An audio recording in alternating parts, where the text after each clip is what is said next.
Hi everyone, back with Bassington. I hope you're well. I hope you're all keeping safe. This is part 2 of Omega versus Rolex, and I'm going to talk about price stroke value for money. With regard to Omega, you can walk into any authorized dealer, and with the exception of the Snoopy and the Ed White, you can get the watch that you want. Not only that, you will probably get a slight discount on that watch. Omega back this up with 5-year warranties on all their watches, and they present them in beautiful presentation boxes, which I believe are far superior to what Rolex present their watches in. Now you contrast that with Rolex, and unless you've got a long-standing relationship with an authorized dealer, you cannot walk into a Rolex authorized dealer and get the watch that you want. Consequently, you have to go to the grey market and pay the grotesquely inflated prices that Rolex watches are trading at.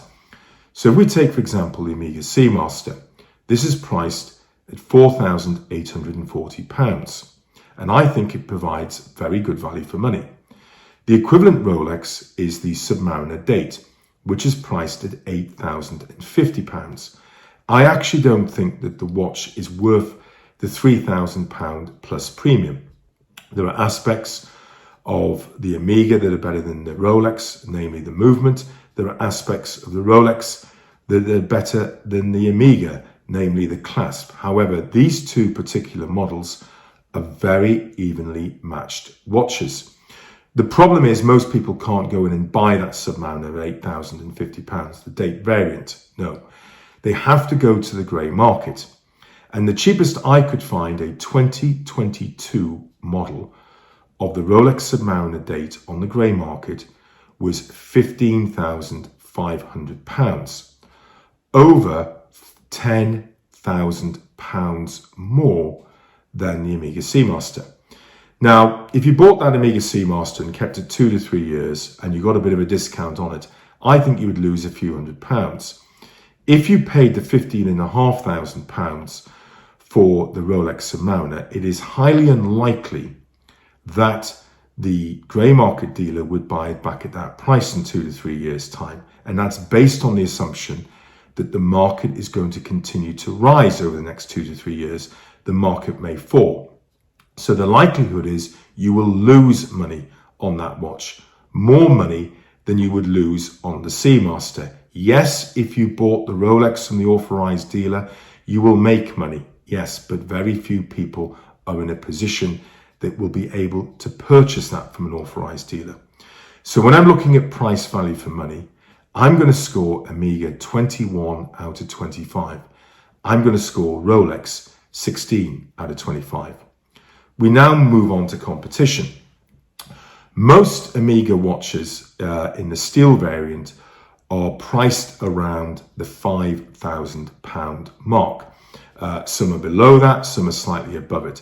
But I would say if you're looking to spend around about £5,000 on a watch, Omega is a very, very good place to buy a watch without a shadow of doubt.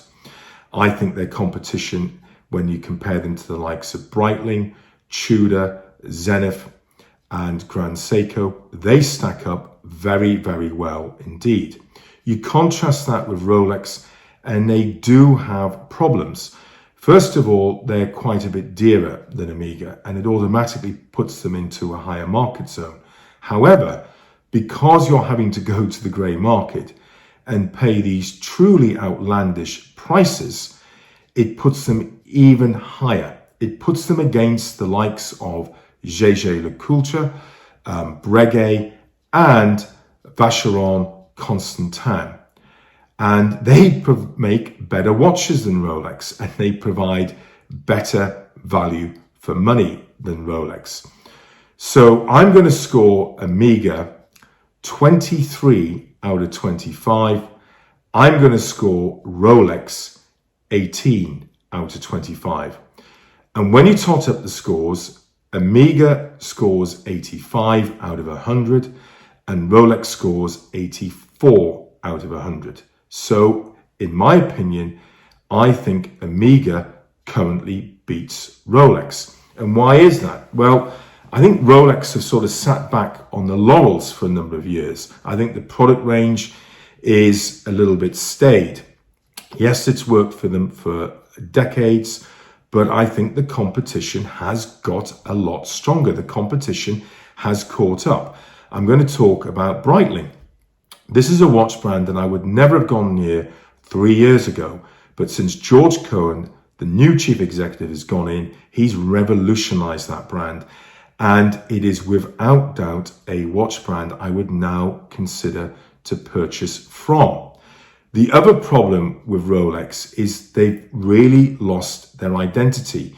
It's gone from being a watchmaker to a luxury brand to now an investment piece. People aren't buying Rolexes to wear them. They're buying them to store them, to store them in safes, to tie up money, to look at the investment, the returns on them. And that's not why you should buy a watch. You should buy a watch to wear them. So when you factor in the facts of you can get your Omega at authorized dealers, it's giving good price value for money, it stacks up against the competition, they've got a great product range. For me, Omega is where it's at. Stay safe and stay tuned.